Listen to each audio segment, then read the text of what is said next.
Assalamualaikum warahmatullahi wabarakatuh.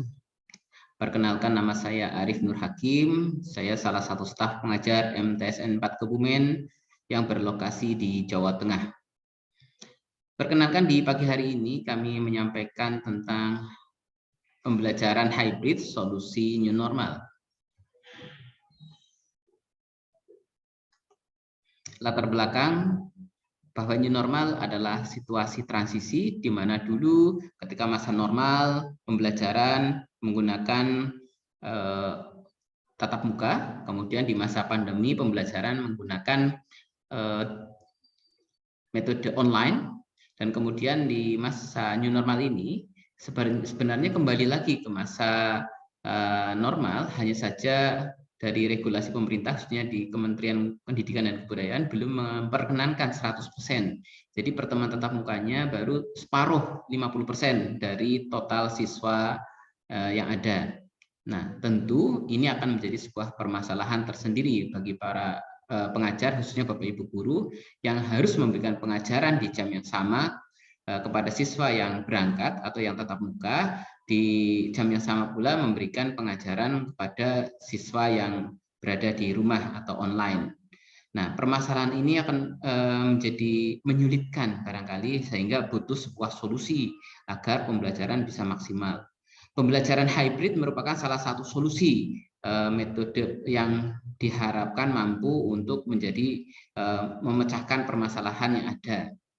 Nah, namun demikian, apakah pembelajaran hybrid ini juga menghasilkan output ataupun hasil belajar yang maksimal? Nah, di sini peneliti perlu membandingkan apakah metode hybrid bisa menjadi betul-betul menjadi sebuah solusi, atau jangan-jangan nilai metode daring masih lebih baik dibandingkan hybrid.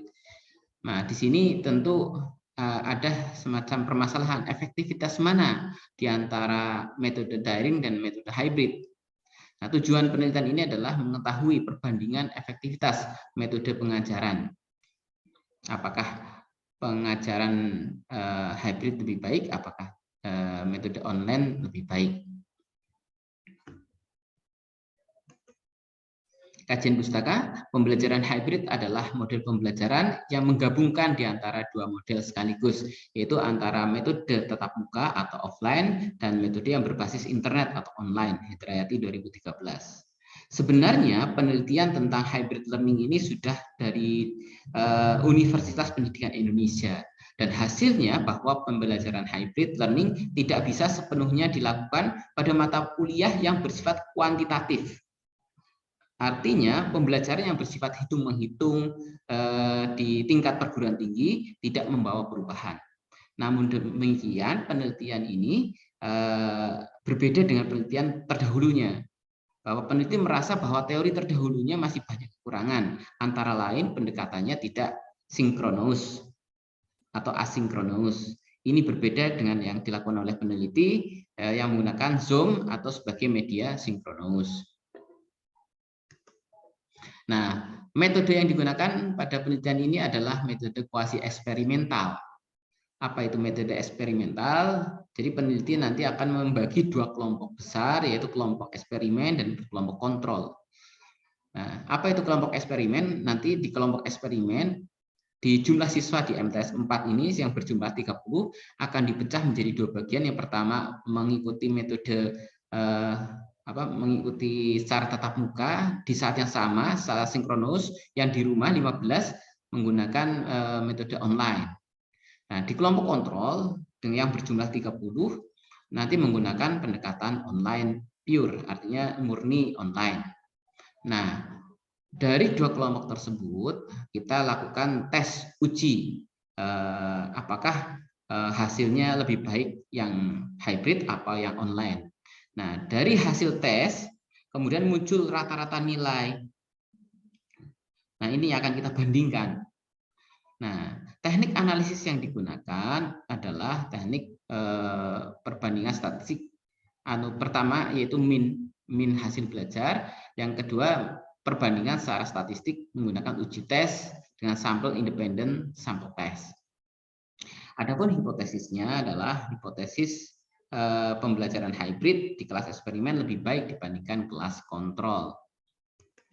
Nah, Bapak Ibu, dari sini hasilnya nampak jelas dari hasil uji statistik bahwa hasil rata-rata dari kelompok grup hybrid itu rata-rata kelasnya 76, sedangkan grup online atau kelompok online 72, sehingga bisa kita simpulkan bahwa pendekatan hybrid memiliki hasil belajar nilai rata-ratanya lebih baik dibandingkan pembelajaran online.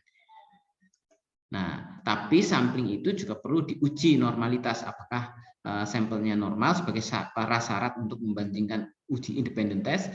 Nah, di sini hasil uji independen test, hasil normalitasnya adalah sebagai berikut, bahwa nilai signifikansi to tell yaitu 0,000. Artinya bahwa metode bahwa hasil tersebut masih di bawah 0,05 yang menjadi sebuah prasyarat, sehingga bisa kita simpulkan bahwa HA diterima dan HO ditolak. Nah, kesimpulannya bahwa penelitian ini menghasilkan sebuah produk bahwa pembelajaran hybrid masih lebih baik dibandingkan pembelajaran online. Nah, demikian barangkali paparan dari kami. Sekian, Assalamualaikum warahmatullahi wabarakatuh.